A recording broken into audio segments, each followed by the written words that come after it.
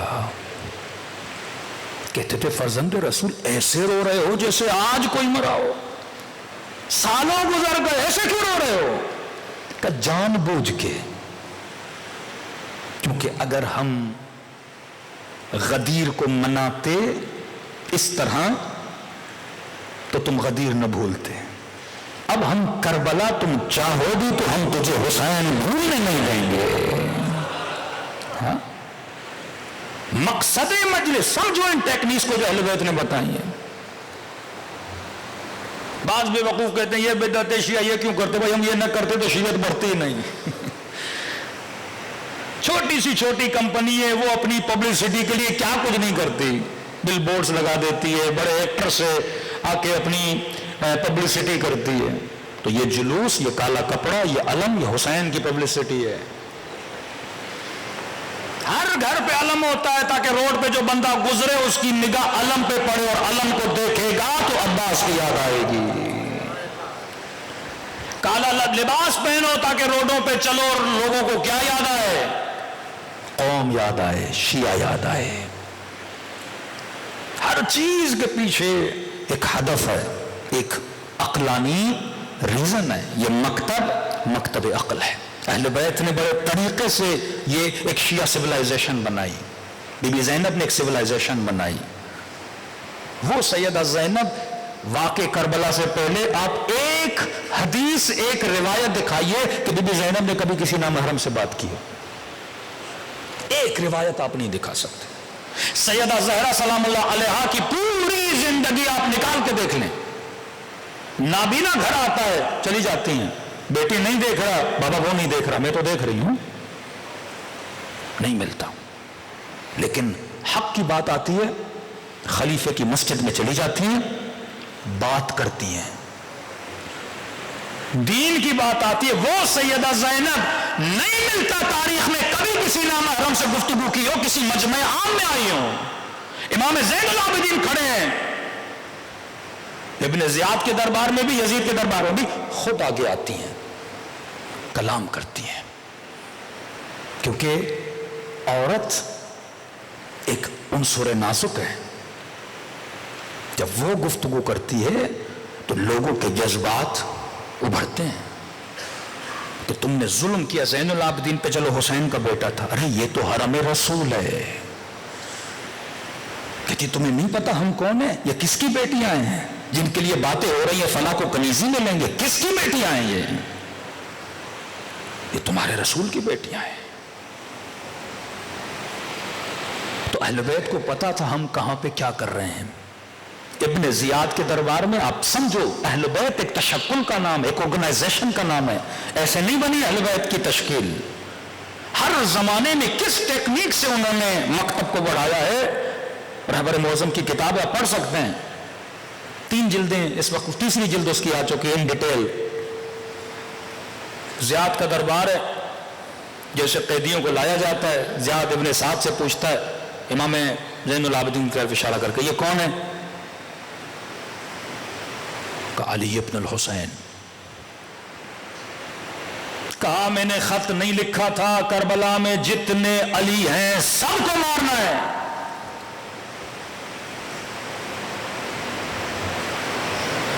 اہل بیت نے کس طرح علوی کلچر کو بڑھایا، دیکھیے ٹیکنیکس. مولا حسین نے اپنے سارے بیٹوں کے نام علی رکھے، نام پبلسٹی کرتا ہے. ابن ابو الحدید کہتا ہے وہ زمانہ کے 70,000 مسجدوں میں ہر واجب نماز کے بعد مولا علی کو برا بھلا بولا جاتا تھا. پابند کیا گیا تھا مسجد کے مولویوں کو، پوری عوام کو سکھاؤ. اس زمانے میں امام حسن اپنے ہر بیٹے کا نام کیا رکھتے ہیں؟ علی. اہل بیت میڈیا کو سمجھتے تھے، تبلیغات کو سمجھتے تھے، مارکیٹنگ کو سمجھتے تھے. کس طرح فرہنگ، کلچر، اس طرح تو رونما نہیں ہوتا نا. اہل بیت کی ڈپلومیسی اگر آپ سمجھیں گے، ہر بیٹے کا نام علی الاکبر، علی الاوسط، علی الاصغر، بڑا علی، بیچ والا علی، چھوٹا علی. آج 2 بھائی ہوتے ہیں، ایک بھائی نے بیٹے کا نام حسن رکھا ہے، دوسرا بھائی بولتا میں کیوں رکھوں؟ یہ نام نہیں رکھنا، فلاں پپھو ہے، پپھو کی بیٹی کا نام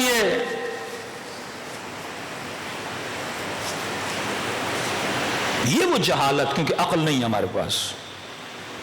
فلاں کا نام میں کیوں رکھوں؟ بھائی نے رکھا ہے میں کیوں رکھوں؟ ارے نام اچھا رکھو، بھائی نے اچھا رکھا ہے تو تم بھی تو رکھو نا.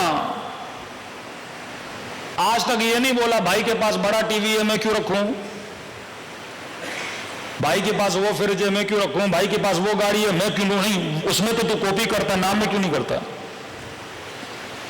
آج بعض اوقات کسی مومن کے گھر جاتے ہیں نا، اپنا بچہ اللہ مولانا بچے کے کان میں اذان دیجئے تو دعا کریے، ہم کہتے ہیں نام کیا ہے؟ ایسا عجیب غریب نام بتاتا ہے، ہمیں پتہ ہی نہیں لگتا، پھر پوچھنا پڑتا لڑکا ہے یا لڑکی ہے،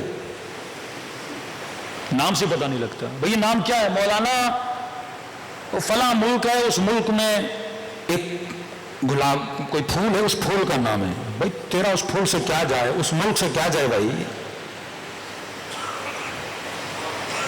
بہترین نام خدا نے تجھے دیے، علی سے بہتر کوئی نام ہے، محمد سے بہتر کوئی نام ہے، حسن سے بہتر کوئی نام ہے.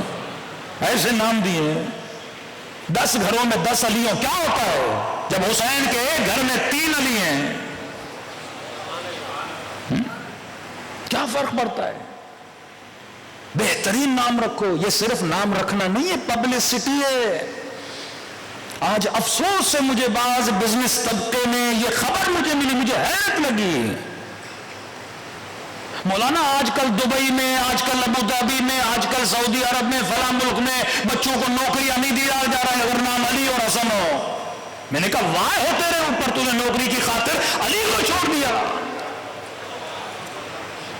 وہ اسی لیے تو نکال رہا ہے 20-20 ہزار 2-2 ہزار لوگوں کو. اب جا انگریزوں کے نام رکھ مال کی خاطر، جا پودے اور پھول اور کانٹوں اور درختوں کے نام رکھ اپنے بچوں پر. وہ معاشرہ کہ علی کی محبت میں گلے کاٹے جاتے تھے، حسین نے 3 بیٹوں کا نام علی رکھا. عقل جب غالب ہو جائے نا، غائب ہو جائے تو انسان سمجھتا نہیں ہے میں کیا کر رہا ہوں. اور کہ مجلس حسین میں ہے مولانا، کوئی انڈیا کا ایکٹر ہے اس کا نام رکھ لیا، کوئی پتہ نہیں کون ہے اس کا نام رکھ لیا. باپ کا سب سے پہلا فرض یہ ہے کہ اپنی اولاد کا نام اچھا رکھے، اور اہل بیت سے اچھا کوئی ہو ہی نہیں سکتا. صلوات پڑھے محمد و آل محمد.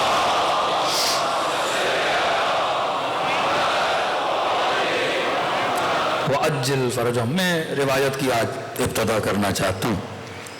مولا کا صحابی ہے سماعہ، کہتا امام کے حضور میں تھا، گفتگو ہو رہی تھی. جس طرح میں نے کہا کہ ایک دو انجینئرنگ، سائنس، یہ علوم ہے، ہنر ہے. معصوم فرماتے ہیں العلم علمان، علم الابدان، علم الادیان. بدنوں کا علم، دین کا علم. ڈاکٹری بدن کا علم ہے، انجینئرنگ بدن کا علم ہے. پل بناتے ہو انسان کے لیے، بدن کے لیے. گھر بناتے ہو انسان کے لیے. گاڑی بناتے ہو انسان کے لیے. چولہا بناتے ہو انسان کے لیے. فریج بناتے ہو انسان کے لیے. یہ جتنے علوم ہیں ان کا محور کون ہے؟ بدن. بدن کی آسائش کے لیے ممبر بنا تاکہ آدمی بیٹھے، لاؤڈ بنا تاکہ آدمی بولے، کیمرہ بنا تاکہ آپ کی تصویر کھینچی جائے، پنکھا بنا تاکہ آپ کو ہوا لگے. یہ جتنے بھی علوم ہیں، العلم علمان، علم الابدان، یہ بدن کے لیے. دوسرا علم ہے علم الادیان، دین کا علم، تزکیہ کا علم، جس سے انسان پروان چڑھتا ہے. جو سلمان کو ملا، جو حبیب کو ملا، جو قمر کو ملا، جو میسم کو ملا، یہ علم. اس علم کے حاصل کرنے سے تو پروردگار عالم کے یہاں بلند مقام عطا کرتا ہے. کہتا جب گفتگو چلی تو فرمایا عدت من اصحابنا، مولا کے چند صحابی تھے جن کے ساتھ ہم گزر رہے تھے. احمد ابن محمد لمبی فہرست عن سماعۃ ابن مہران نقل کرتا ہے قال قلت ابی عبداللہ. ہمارے یہاں دو ابی عبداللہ ہیں، ایک امام حسین علیہ السلام، ایک امام جعفر صادق علیہ السلام. صلوات پڑھیں مولا کی شکر.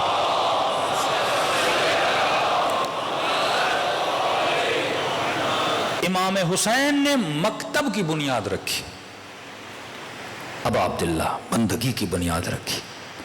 امام جعفر صادق نے مکتب کو پروان چڑھایا، یہ بھی ابی عبداللہ ہے. فجرا عقل و جہل، بحث چھڑی عقل کی اور جہل کی.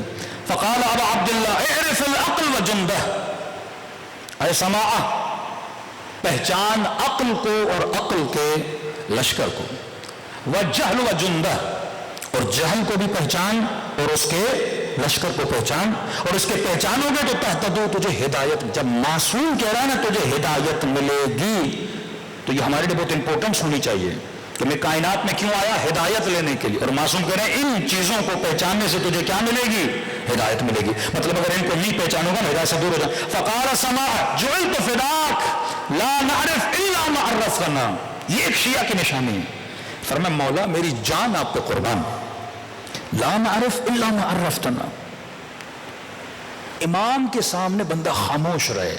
بعض لوگ ہوتے ہیں نا علماء کے سامنے عالم سے ایک سوال کرتے ہیں، ابھی وہ جواب نہیں دیتا، 10 جواب خود دینا شروع کر دیتے ہیں. فرمایا جعلت فداک، مولا میری جان آپ پہ قربان، بتائیے، کیونکہ ہمارے پاس جو کچھ بھی ہے وہ آپ کا دیا ہوا ہے، جتنا علم ہے وہ آپ کا ہے. یہی ملائکۃ اللہ نے کہا انبئونی باسماء ہؤلاء، مجھے بتاؤ آدم کے پاس کیا ہے؟ کہ پرور لا علم لنا الا ما علمتنا، ہمارے پاس کچھ بھی نہیں ہے، خدا وہی کچھ ہے جو تو نے ہمیں سکھایا. یہ ایک مومن مخلص شیعہ کی نشانی ہوتی ہے. جب ائمہ کا کلام سنے تو بولے مولا میرے پاس تو اپنا کچھ بھی نہیں ہے، جو کچھ بھی ہے کس کا ہے؟ آپ کا سکھایا ہوا ہے.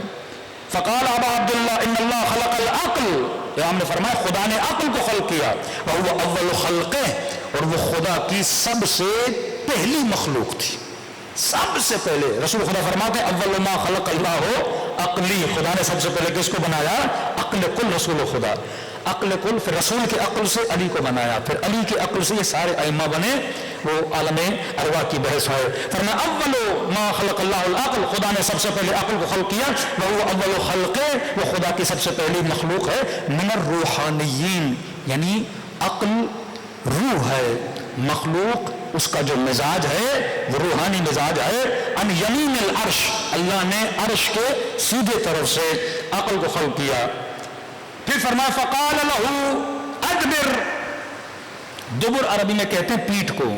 اللہ نے پھر عقل کو کہا کہ پیٹھ کر، کہتے ہیں عقل نے پیٹھ کیا. ثم قال اقبل، پھر اسے کہا کہ میری طرف آ. پھر اللہ کی طرف آئی. پھر فرمایا خلقتک خلقا عظیما وکرمتک علی جمیع خلق. اللہ نے کہا اے میری عقل، میں نے تجھے عظیم ترین مخلوقات میں سے بنایا ہے. پھر فرمایا کہ میں نے تجھے اپنی تمام تر مخلوقات میں کرامت عطا کی ہے، شرافت عطا کی ہے. اب چونکہ ہم مٹیریل ہیں، جب کوئی روایت سنتے ہیں تو ہمارے ذہن میں تصویر بنتی ہے. خدا کہہ رہا ہے ادبر، عقل مجھے پیٹ کر، اور ہم سمجھ رہے ہیں کہ خدا کھڑا ہوا ہے بول رہا ہے اور عقل کے کوئی ہاتھ پاؤں ہیں اور وہ پیٹ کر رہی ہے. خدا جب مثالیں دیتا ہے تو مثالوں میں آپ اٹک مت جائیے. عقل کوئی جسمانی وجود نہیں ہے. کل میں نے کہا تھا اس طرح آپ کہتے ہیں جناب شیر کی طرح ہیں، تو اب یہ نہیں کہ آپ اس کی پوچھ ڈھونڈنے لو. فلاں جناب ہاتھی کی طرح، اب یہ نہیں اس کے آپ کان اور اس کی سن ڈھونڈنے لوگ ہیں. جب مثال دیتا ہے تو خدا کوئی چیز سمجھانا چاہتا ہے، آپ کے ذہن کو ایک اور جگہ پہ لے جانا چاہتا ہے، کہیں اور کہیں نہیں ذہن پھنس جائے. ہمارے اکثر برادر اہل سنت کہ ید اللہ فوق ایدیہم، اللہ کا سب کے، اب ان کا دماغ ہاتھ پہ پھنس جاتا ہے. وہ کہتے ہیں پھر اللہ کے ہاتھ ہیں. من کان فی ھذہ اعمی فہو فی الآخرۃ اعمی، جو یہاں پہ اندھا ہے وہاں بھی ہے. وہ کہتے ہیں جو جیسے نابینا یہاں پر ہے وہاں بھی ہم کیا ہوں گے؟ نابینا ہوں گے. تو جب خدا مثال دیتا ہے، یضرب الامثال، مثالیں دیتا ہوں تمہارے ذہنوں کو روشن کرنے کے لیے. صلوات پڑھے محمد و آل محمد پر.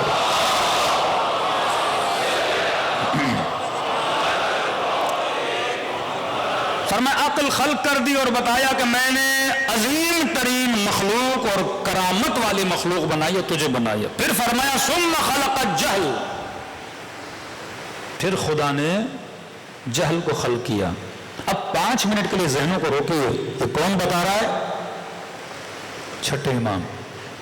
کب کی بات بتا رہے ہیں؟ جب نہ آدم تھا نہ بنی بشر تھا.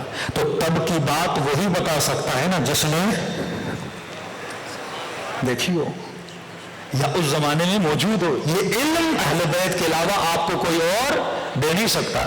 فرمایا ثم خلق الجہل من البحر الأجاج الظلمانی. پھر خدا نے کس کو خلق کیا؟ جہالت کو خلق کیا. کس سے خلق کیا؟ سمندر سے، بحر دریا سے. اجاج کڑوا، ظلمانی اندھیرے والا. جہالت کو ظلمت بھی بولتے ہیں. اللہ ولی الذین آمنوا یخرجہم من الظلمات الی النور. اللہ ولی ہے مومنوں کا، ان کو کہاں سے نکالتا ہے؟ ظلمتوں سے. اب لوگ سمجھتے ہیں کہ اللہ پاکستان کی لوڈ شیڈنگ سے نکال کے یورپ بھیج دے گا جہاں لائٹ جاتی نہیں ہے. ایک مومن نے کہا مولانا ہم ظلمتوں سے نکل کے نور میں آ گئے ہیں. کیسے؟ کہ پاکستان میں، کب انگلینڈ میں رہ رہے ہیں. ایسی تفسیر کرتے ہیں بعض لوگ جو اہل بیت سے دور ہیں. ایک کنجی اگر آپ کو ایک کی مل جائے نا اہل بیت کے کلام سے، آپ اس کو رب دو قرآن کریم سے، رب دو گے. فرمایا فی کتاب مکنون لا یمسہ الا المطہرون. مکنون کہتے ہیں ایک چیز جو بالکل آپ کنواں کھودنے کے لیے زمین کھودنی پڑتی ہے 70 فیٹ 80 فیٹ 200 فیٹ تب جا کے پانی ملتا ہے. پہاڑوں کے اندر ہیرے جواہرات فیروزہ وہ سارے پتھر ہوتے ہیں، ایسے تھوڑی پتھر ملتے ہیں. مکنون کا مطلب وہ چیز اندر ہے، کون نکال سکتا ہے؟ لا یمسہ الا المطہرون. مطہرون کے علاوہ کون نکال سکتا؟ مطہرون کون ہے؟ فرمایا انما یرید اللہ لیذھب عنکم الرجس اہل البیت ویطہرکم تطہیرا. صلوات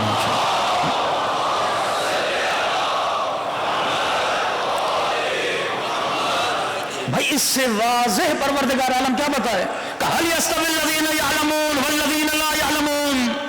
اے حبیب ان کو کہہ دو کیا وہ جو جانتا ہے اور جو نہیں جانتا دونوں برابر ہیں؟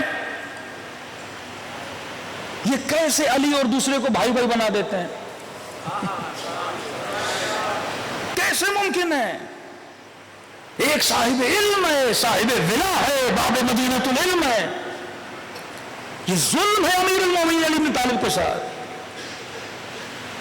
اب یہ جو آیت پڑھ رہا ہوں کوئی مفتی اس کی تفسیر کرے دماغ ان کا چکرا جاتا ہے. خدا بعض ایسی مثالیں دیتا ہے نا مسلمان گھومتا رہے گا لیکن پتہ ہی نہیں لگے گا بول کیا رہا ہے. لیکن جب آپ اس کو کلام معصوم کے ساتھ ملاؤ گے تو پھر پتہ چلے گا کیوں کہا کہ میں دو گراں قدر چیزیں چھوڑے جا رہا ہوں, ایک اہل بیت دوسرا قرآن. راسخون فی العلم, اس کو کون سمجھا سکتا ہے جو علوم الہی میں راسخ. صلوات پڑھے محمد و آل محمد.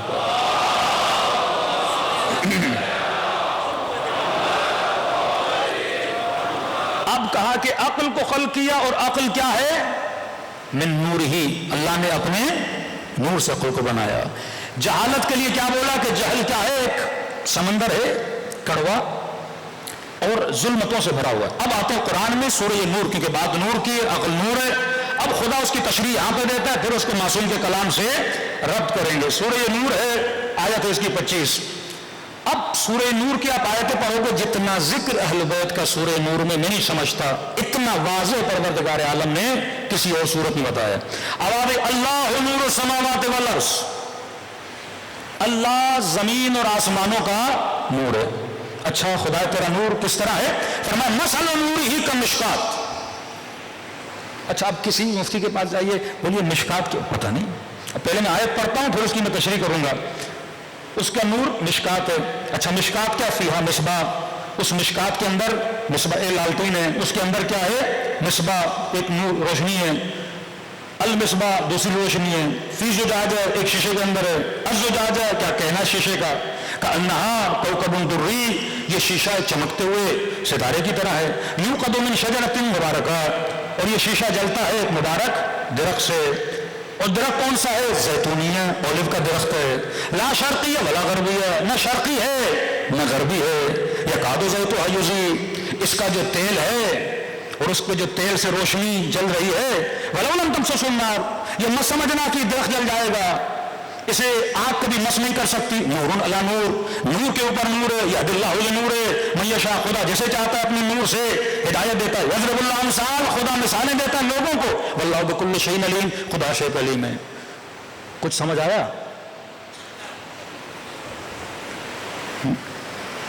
ایسے ہی مسلمانوں کے دماغ ہینگ ہیں کیونکہ علی سے دور ہیں. اب آتے ہیں معصوم کے کلام میں. خدا نے سب سے پہلے عقل کو خلق کیا, عقل اللہ کا نور. اب معصوم اس آیت کو پڑھتے ہیں, اللہ نور السماوات والارض, اللہ زمین و آسمان کا نور ہے. مثل نور ہی کا مشکات, اس کے نور کی مثال ایک لالٹین کی طرح ہے. کہ مولا یہ مشکات کیا ہے؟ کہ مشکات سے مراد ہم اہل بیت ہیں. مثل نور ہی کا مشکات, نور کی مثال اہل بیت ہیں. فیہا مصباح المصباح, اس اہل بیت میں دو مصباح ہیں. ان الحسین سفینۃ النجات و مصباح الہدی. نبی اگر صفت دے رہے ہیں تو ایسے تو نہیں دے رہے نا, کیوں دے رہے ہیں تمہیں؟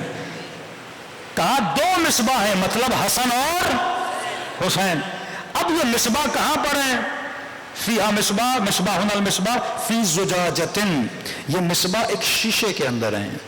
معصوم فرماتے ہیں زجاجہ سے مراد ہماری ماں فاطمہ زہرا ہے. محمد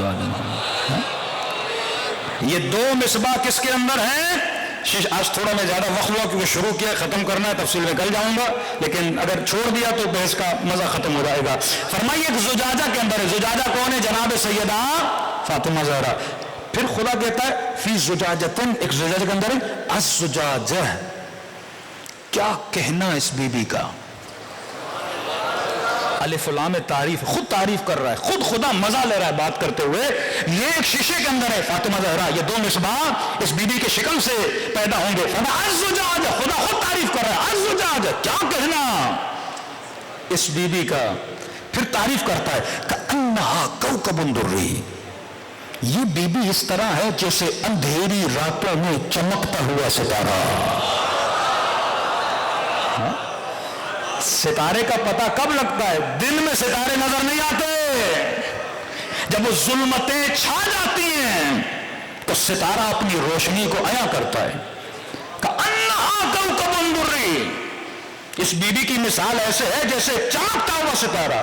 اب فرمایا یوقد من شجرۃ مبارکہ، یہ جو سلسلہ حسن و حسین و فاطمہ ہے یہ ایک مبارک درخت سے اس کا سلسلہ ہے.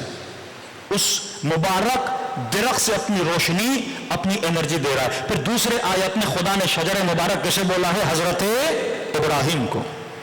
یہ کس کی نسل سے ہیں؟ نسل ابراہیم سے، کہ خدا نے کہا ابراہیم میں نے تمہاری نسل کو مبارک بنایا ہے، اس نسل سے انبیاء، اس نسل سے ائمہ. تو آج جو اہل بیت سے دشمنی کریں اہل بیت سے نہیں کر رہے. شجر، دو شجریں نا، شجر مبارک اور شجر ملعون، لعنت شدہ شجرہ، مبارک شدہ شجرہ. شجر مبارک حضرت کا یہ اس شجرے سے جل رہا ہے. یوقد من شجرۃ مبارکہ زیتونیہ. اب یہ شجر مبارک ابراہیم کا شجرہ ہے. اب یہاں سے اگر اس شجرے کا سلسلہ چلے گا، یہ کون سا سلسلہ ہے؟ زیتونیہ ہے. زیتونیہ بولتے ہیں اولیو کو.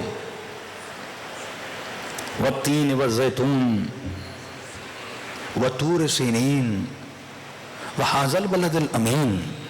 مجھے قسم ہے انجیر کی. اب میں ترجمہ کر رہا ہوں، آپ کا دماغ چکرا جائے گا. مجھے قسم ہے انجیر کی، مجھے قسم ہے زیتون کی، مجھے قسم ہے طور سینا کی، مجھے قسم ہے بلد امین کی. کہاں زیتون، کہاں انجیر، کہاں طور سینا حضرت موسیٰ، کہاں بلد امین جہاں نبی آئے. اے خدا کس چیز کو کہاں پہ ملا رہا ہے؟ کہ یہ میرے رمز ہیں، رموز ہیں. میں نے کئی سال پہلے مجلس میں کہا تھا کہ کوئی بندہ آپ سے پیسے لے، قرضہ لے، اور آپ کو بولے کہ بھائی پیسے دے، تو آپ بولو یار مجھے پتا تو واپس نہیں کرے گا. وہ بولے نہیں میں قسم کھانے کو تیار ہوں، پیسے واپس کروں گا. ہم بولو ٹھیک ہے بھائی قسم کھا. کس کی کھائے گا؟ کہ قسم ہے آلو کی. پیسے دو گے؟ بولے نہیں قرآن نے قسم انجیر کی کھائی ہے. انجیر کی قسم ہے، تازہ خرید کے آیا ہوں صدر سے، ایمپریس مارکیٹ سے. ایمپریس مارکیٹ کے انجیروں کی قسم ہے تیرے پیسے واپس کروں گا. ہنس رہے ہیں آپ اور خدا قسم کھا رہا ہے. کہہ رہا انجیر کی قسم ہے، زیتون کی قسم ہے. کبھی کسی مفتی سے پوچھو یہ انجیر کی قسم، زیتون کی قسم، یہ بھی کوئی قسم ہوتی ہے؟ قسم ویلیو والی چیزوں کی کھائی جاتی ہے بھائی. اتنی لوجک تو رکھو. جب میرے چھٹے امام سے پوچھا مولا یہ کس کی قسم ہے؟ کہ زیتون سے مراد حسین ہے، انجیر سے مراد حسن ہے. اور ایک عجیب چیز ہم نے چیک کیا کہ انجیر میں گٹھلی نہیں ہوتی، زیتون میں گٹھلی ہوتی ہے. نسل امامت حسین سے بڑھی. حسین زیتون ہے، انجیر سے نہیں بڑی. طور سینا کی قسم ہے، حضرت موسیٰ جس پہاڑ، اور بلد امین کی قسم ہے، وہ سرزمین مکہ، مجھے اس کی قسم ہے. فرمایا زیتون سے مراد حسین ہے. فرمایا یہ شجر جو چلے گا مبارک ہے، لیکن کون سا ہے؟ زیتونیہ ہے. عجیب بات ہے. لا شرقیتن ولا غربیہ. اب یہ شجر نہ شرقی ہے نہ غربی ہے. یہ اچانک سے شرق اور غرب کہاں سے آ گیا؟ زیتون کا شجر درخت ہے، شرقی بھی نہیں ہے غربی بھی نہیں ہے. کیونکہ یہ شجر کس کی نسل سے ہے؟ کس کی نسل سے؟ ابراہیم کی نسل سے. ابراہیم کی نسل سے دو چیزیں چلی، اسحاق اسماعیل. یہودی مسیحی، یہ حضرت عیسیٰ حضرت موسیٰ، یہ دونوں کس کی نسل سے ہیں؟ شجر مبارک. اب کہہ رہا یہ جو زیتون ہے نا یہ شرقی بھی نہیں ہے غربی بھی نہیں. اب میں ثابت کروں گا شرق اور غرب سے کیا مراد ہے. حضرت عیسیٰ پیدا ہوتے ہی نبوت کا اعلان کیا، یعنی پیدا ہوتے ہی نبی تھے، نبوت کا اعلان کیا. موسیٰ اس طرح نہیں تھے، ہمارے نبی اس طرح نہیں تھے، 40 سال کے بعد نبوت کا اعلان کیا. لیکن حضرت عیسیٰ جیسے پیدا ہوئے، قال انی عبد اللہ آتانی الکتاب وجعلنی نبیا وجعلنی مبارکہ، میں اللہ کا بندہ ہوں، کتاب لے کر آیا ہوں، اللہ کا نبی ہوں. جب حضرت عیسیٰ کی اللہ نے بات کی نا، جب اسے نبوت دی گئی یعنی پیدا ہوتے ہی، تو خدا قرآن میں حضرت عیسیٰ کے لیے کہتا ہے مکانن شرقیہ، میں نے عیسیٰ کو کس مکان سے نبی بنایا، اس مکان کا کیا نام کیا تھا؟ مکانن شرقیہ۔ اور حضرت موسیٰ کو نبوت کہاں ملی؟ حضرت موسیٰ کی زوجہ پریگننٹ تھی، بچہ ہونے والا تھا، پریشان تھے، اچانک حضرت موسیٰ کو روشنی نظر آئی، پہاڑی کی طرف گئے، کہا موسیٰ انک فی الوادی المقدس طویٰ فاخلع نعلیک، اپنی جوتیاں اتار، تو وادی مقدس میں آیا ہے۔ اچانک درخت کی طرف سے روشنی نظر آئی، وہاں موسیٰ کو کیا ملی؟ نبوت ملی۔ اور جب آواز آئی تو اللہ وہاں پہ قرآن میں کہتا ہے ان جانب الغربی، میں نے موسیٰ کو جب نبوت عطا کی تو آواز کس جگہ سے آئی؟ جانب الغربی۔ تو مسیحیت بنی شرقی، یہودیت بنی غربی۔ اب کہتا یہ جو شجر ہے نہ یہودی والا شجر ہے نہ مسیحی والا شجر ہے، یہ امامت جو چلے گی یہ علی کی نسل سے حسینی شجر ہے۔ اس کا تعلق نہ مسیحیت سے ہے نہ یہودیت سے، یہ ایک نئی نسل ہے۔ تو کہاں سے چلے گی؟ شجر مبارک لا شرقیۃ ولا غربیہ، نہ موسیٰ والا ہے نہ عیسیٰ والا ہے، یہ محمد والا ہے۔ یکاد زیتھا یضیء، اس کا جو زیت ہے، زیتون میں کیا ہوتا ہے؟ تیل ہوتا ہے، یہ کبھی نہیں بجھے گا۔ اس کا جو تیل ہے نا یہ کبھی نہیں بجھے گا۔ بعض علماء کہتے ہیں اللہ نے زیت اس لیے کہا کیونکہ نسل امامت چلی مولا حسین سے، اور امامت کو روشنی مل رہی ہے حسین کے خون سے۔ کہا نا حسین کی حرارت خدا کبھی بجھنے نہیں دے گا۔ یکاد زیتھا یضیء، یہ کبھی نہیں بجھے گا۔ ولو لم، یہ اور نشانی بتا رہا ہے کہ میں نے کہا نا کہ اللہ نے کہا عقل کو آگے جا، کہیں آپ کا ذہن اس پہ اٹک نہ جائے کوئی جسم کا۔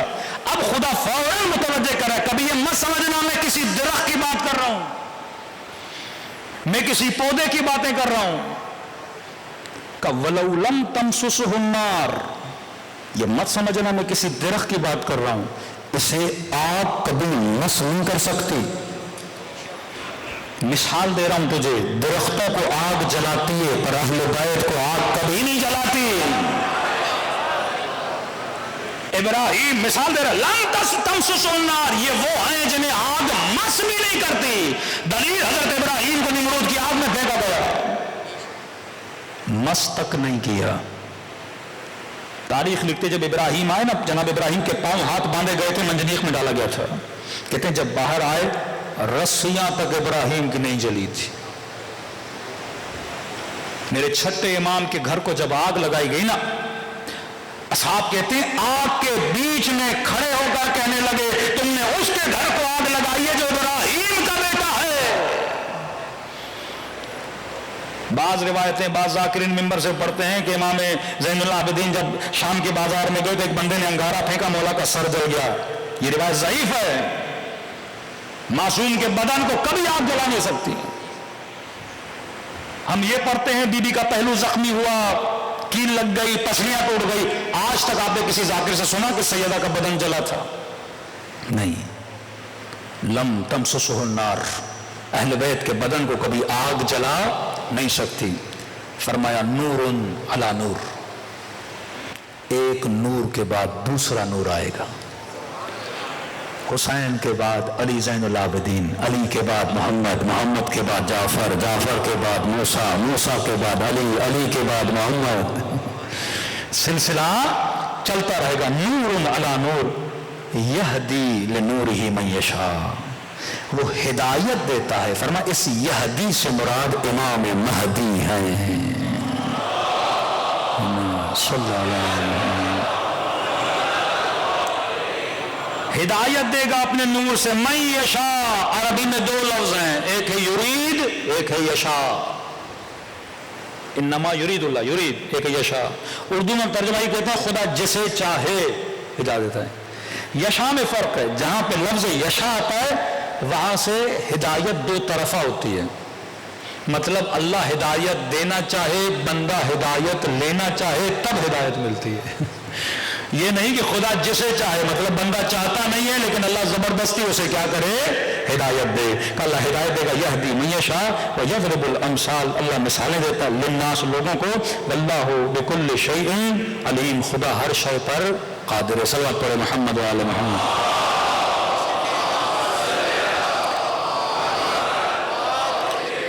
آگے تقریباً 4 آیتیں ہیں جو امام کی روایت سے ریلیٹڈ ہیں، جہاں پہ امام نے جہل کی بات کی ہے کہ جہل کی مثال کس طرح ہے، بحر ظلمانی کی طرح ہے۔ وہی مثال پروردگار عالم انشاءاللہ کل پڑھیں گے، قرآن کی آیت میں دیتا ہے کہ جہالت کی مثال اندھیرے دریا کی طرح ہے، اس کے اوپر بادل ہے، بادل کے اوپر سحاب ہے، سحاب کے اوپر پردہ ہے، 3 پردوں کا ذکر کرتا ہے کہ 3 پردوں نے اس نور کو چھپا دیا تھا۔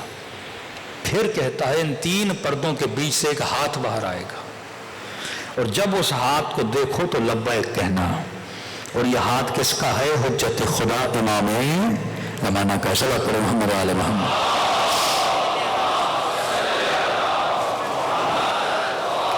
انشاءاللہ وقت بہت زیادہ ہو گیا اس کی تفصیل میں، کیونکہ قرآن کی آیتوں کو اور کلام معصوم کو ضائع نہیں کرنا چاہیے، لہٰذا انشاءاللہ کل اس کی تفصیل میں جائیں گے۔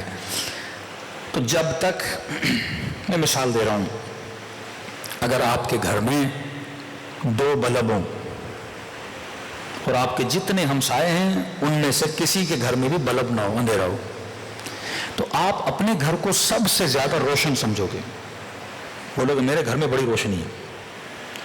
لیکن اگر کسی کا گھر ہو جس کے گھر میں 100 بلب لگے ہوں، پھر آپ کو احساس ہوگا کہ میرے گھر میں بلب بہت کم ہے۔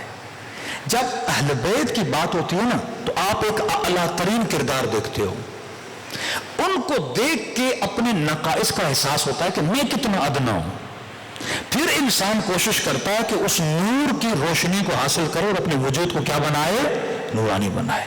یوم تری المؤمنون والمؤمنات یسعی نورہم بین ایدیہم وبایمانہم، قیامت کے دن جب اہل بیت کے شیعہ آئیں گے ان کے چہروں سے نور ٹپک رہا ہوگا۔ فرمایا یہ ذکر حسین، مجلس حسین اللہ کا رزق ہے، اللہ ہر کسی کو نہیں دیتا، جس پہ اس کا لطف ہوتا ہے اسے امام کی مجلس میں بلاتا ہے۔ چھٹے امام فرماتے ہیں مومن میرے جد حسین کے غم میں زمین و آسمان روئے ہیں، کوئی ایسی مخلوق نہیں جس نے حسین کے غم پہ گریہ نہ کیا ہو۔ اور جب عزادار مولا کے گھر کی مجلس سے نکلا، امام نے کہا تو نے میرے جد کے غم میں رونے کا حق ادا نہیں کیا۔ صحابی نے جیب سے رومال نکالا، والا آنسوؤں سے گیلا ہو گیا ہے، کہا میں نے یہ نہیں کہا تو رونا نہیں، میں نے کہا تو نے رونے کا حق ادا نہیں کیا۔ کہا مولا حق ادا کیسے ہوتا ہے؟ فرمایا ایسے رویا کرو جیسے میری دادی زہرا رویا کرتی، بعض روایتوں میں ایسے رویا کرو جیسے بوڑھی ماں اپنے جوان کے لاشے پہ رویا کرتی ہے۔ کا رونا نہیں آتا، رونے کی شکل بنایا کرو، دلوں کو کربلا لے جائیں۔ یہ راتیں رونے کی راتیں ہیں، گریے کی راتیں ہیں۔ السلام علی الحسین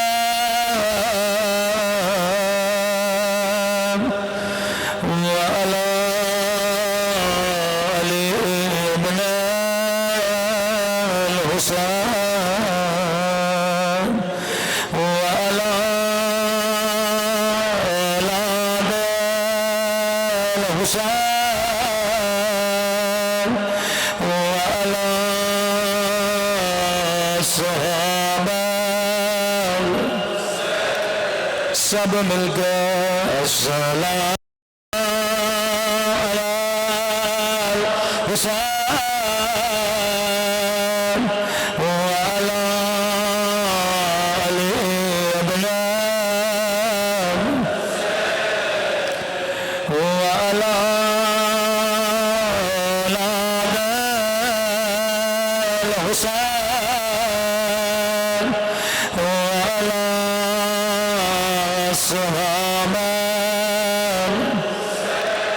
سب مل کے السلام علی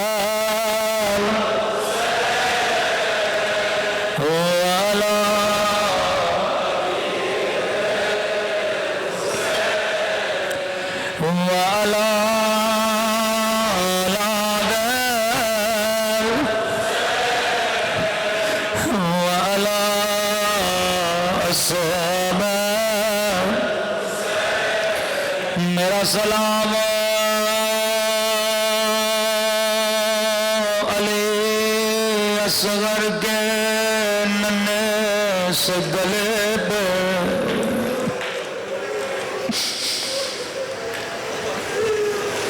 میرا سلام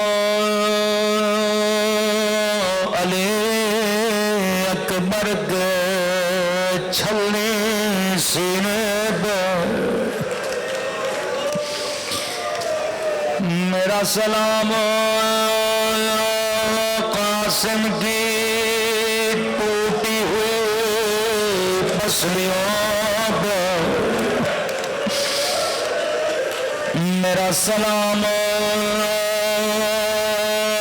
زینب کے بندے ہوئے ہاتھوں پہ میرا سلام ان زخمی ہوٹوں پہ جن ظالم چھڑے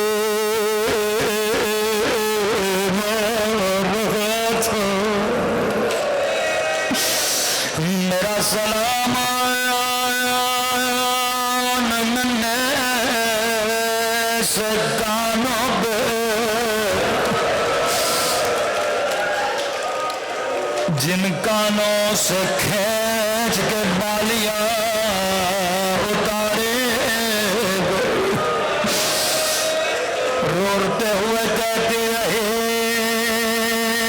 میں خود اتارتی ہوں لیکن ظالم نے کبھی نہ سنے میرا سلام اس ننھے سے جلے ہوئے کرتے پہ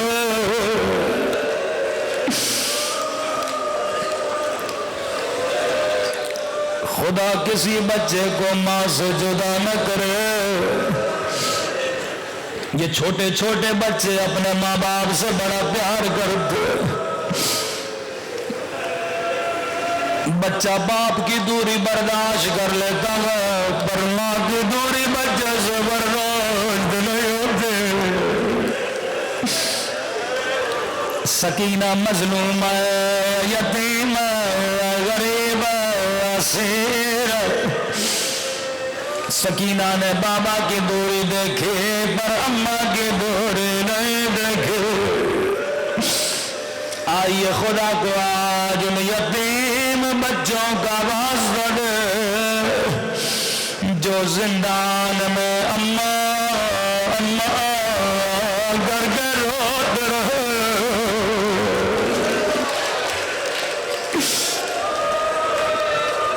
قدیمی مومنوں میں نے نام لے لیا لیکن سمجھ گئے میں کن بچوں کی بات کر رہا ہوں کئی شیعہ ہمارے غریب اسیر ہیں لاپتہ ہیں سولجر بازار میں ان کے بچوں نے کیمپ لگایا میں کہوں گا خدا تجھے مسلم کے یتیموں کا واسطہ ان بچوں کو اپنے ماں باپ سے لا دے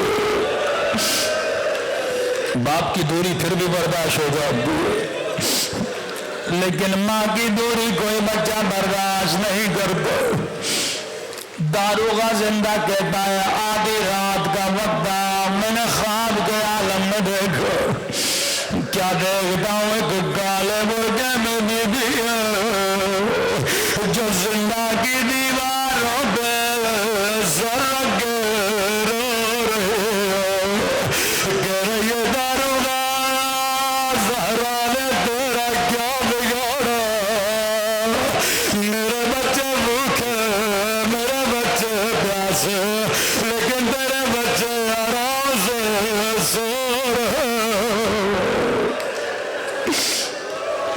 داروغہ نے جیسے سنا نیند سے اٹھا ننگے پاؤں دوڑتا ہوا زندہ ہو گیا کیا کیا دیکھا تو ننھے شہزادے زندان میں، چھوٹا شہزادہ بڑے شہزادے کی گود میں سو رہا، فوراً قدموں پہ گرا، رو کے کہنے لگا شہزادو مجھے معاف کر دینا، مجھے نہیں پتا تھا زہرا کے لال، ارے زہرا کے گھر پہ یہ دن آ گئے،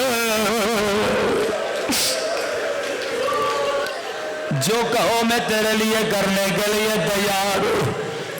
اچانک داروغہ کی نگاہ ننھے شہزادے پہ پڑی، کہنے لگا بڑے شہزادے کہیں تیرا بھائی بیمار تو نہیں، کہو طبیب کو بلاؤ، حکیم کو بلاؤ، مجھے ڈرے کہیں تیرا بھائی مر نہ جائے۔ بڑے شہزادے نے کہا داروغہ میرا بھائی جیسے ہوش میں آتا ہے اماں کر کے پھر بے ہوش ہو جاتا ہے، او داروغہ میرا بابا بھی مر گیا، کہیں میرا ننھا بھائی مر نہ جائے۔ اماں کی بڑی یاد آ رہی ہے، شہزادوں میں کیا کر سکتا ہوں؟ کہ داروغہ اگر زحمت نہ ہو اپنی بیوی کو زندہ دو، تھوڑی دیر کے لیے سینے سے لگا لو، شاید میرے بھائی کو تسکین مل جائے۔ روتا ہوا گھر گیا، بیوی کو کہا جلدی کرو زندہ چلنا ہے۔ اس کی زوجہ نبی خدا کے صحابی کی بیٹی تھی، کہنے لگی داروغہ میں شریف عورت ہوں، مجھے زندہ چل۔ اتنا سننا تھا داروغہ رو کے کہنے لگا او کائنات کی شریف بی بی، زندہ کی دیواروں پہ سر رکھ رہی ہے، او زہرا کا گھر اجڑ گیا،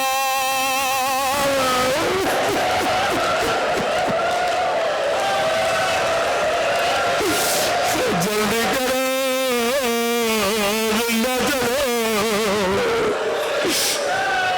مومنہ نے جلدی جلدی سے برقع پہنا، زندہ پہنچی۔ نفسیاتی مسئلہ تھا، آدھی رات کا وقت، مومنہ نے ننھا شہزادہ اٹھایا، اپنے سینے سے لگایا، شہزادے نے سمجھا میں اماں کی گود میں آ گیا۔ اچانک دونوں مائیں مومنہ کے گلے میں ڈولے، رو کے کہنے لگا ہم یتیم ہو گئے، اماں بابا مارے گئے، اماں بابا کے بالوں میں رسیاں ڈال کے کوفے کی گلیوں میں پھیرایا گیا۔ اتنا سننا تھا مومنہ نے کہا او شہزادے مجھے اماں نے کہو میں تیری گلی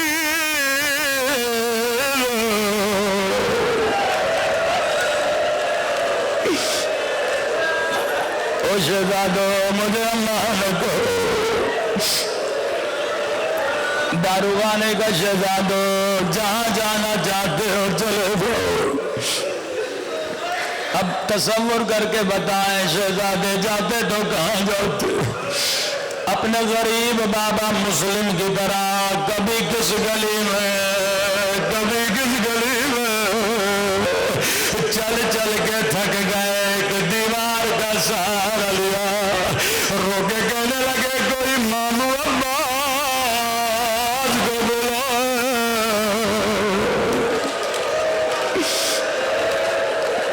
یہ گھر ایک مومنہ کا گھر تھا، شہزادوں کے رونے کی آواز سنی، گھر کا دروازہ کھولے، کیا دیکھا تو چاند کے ٹکڑے دروازے پہ بیٹھے، کہنے لگی شہزادوں کس ماں کی گود اجاڑ کے بیٹھے ہو، جلدی اپنے گھروں میں جاؤ، تیری ماں پریشان ہو گئی۔ رو کے کہنے لگے ہم غریب الوطن ہمارا کوئی گھر نہیں ہے۔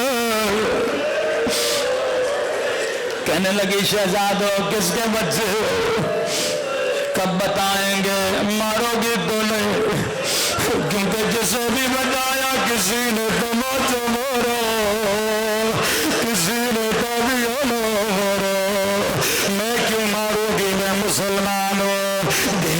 سی آواز میں کہا نحن ابناء مسلم ابن عقیل، ہم مسلم کے یتیم بچے مومنہ قدموں پہ گر گئے، ہائے غربت زہرا۔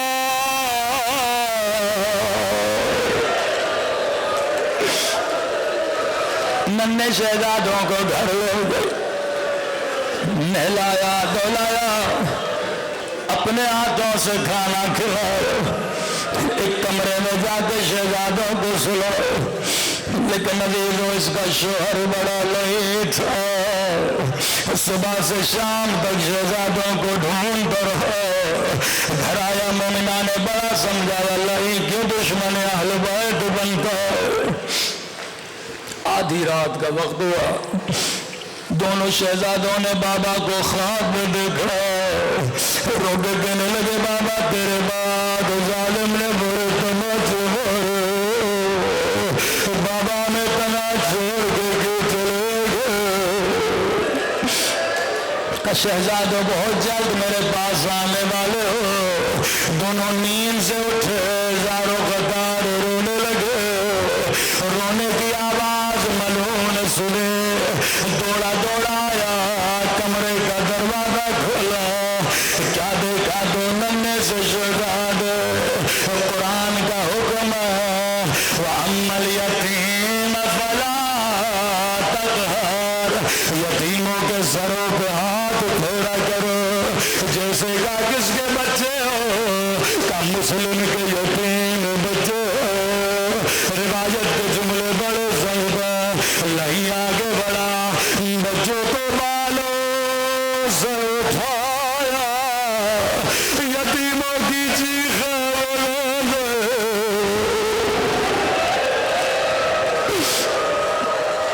نہر کے کنارے لے گیا، بڑے شہزادے کو ذبح کرنا چاہا، چھوٹا شہزادہ آگے بڑھا، رو کے کہنے لگا میرا بابا بھی مارا گیا، میرے بڑے بھائی کو نبھا، یا چھوٹے کو ذبح کرنا چاہا، بڑا آگے بڑھا، چھوٹا بیٹے کی جگہ پہ ہوتا ہے، لائن سر قلم کیا، بدن دریا میں پھینکا۔ روایت کا جملہ ہے بدن پانی میں نہ بہا، دوسرے کا سر قلم کیا، یہاں بدن پانی میں آیا۔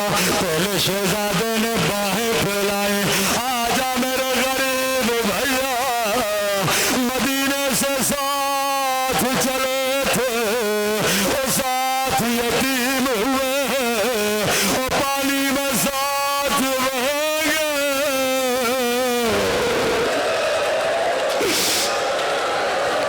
خدا آپ کو ننھی سی قبروں کی زیارت نصیب کرائے۔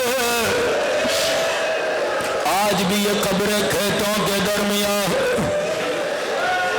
کسان آیا کھیتی باڑی کرنے کے لیے، کیا دیکھا دو ننھی سی بدن، لیکن سر موجود نہیں، فریاد کرنے لگا لوگوں آ جاؤ، اولیاء خدا کی لاشیں ملی، غسل دیا، کفن دیا۔ جب دفن کرنے لگا عجب نہیں غبار اٹھی ہوگے، آواز آئی ہوگی اپنی آنکھوں کو بند کرو، لاشوں کی وارث زہرا آئی ہے۔ میں کہوں گا بی بی کہاں کہاں جاؤ گی، وہ کبھی کربلا میں حسین کی گدی کرنا، کبھی کوفہ کی بازار میں، وہ کبھی شرابی کے دربار میں۔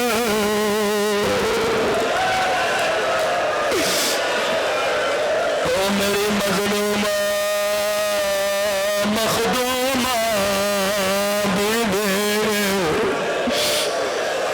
اے خدا تجھے زہرا کی غربت کا واسطہ، ہمارے مولا اور آقا امام زمان کا ظہور فرما، قبر قیامت میں شفاعت حسین نصیب فرما، ہم سب کے صغیرہ کبیرہ گناہ معاف فرما، ہمارے والدین کے صغیرہ کبیرہ گناہ معاف فرما۔ اے خدا تب تک موت نہ دینا جب تک اپنے گناہوں سے معافی نہیں مانگ لیتے۔ اے خدا جتنے مومنین موجود ہیں ان سب کے گھروں پہ اپنی رحمتوں کو نازل فرما، تمام مومنین کے مال عزت ناموس کی حفاظت فرما، دشمنان اہل بیت کو نیست و نابود فرما، جو مانگا نہیں مانگا اپنے خزانہ قدرت سے ہم سب کو نصیب فرما۔ لعنت اللہ علی القوم الظالمین۔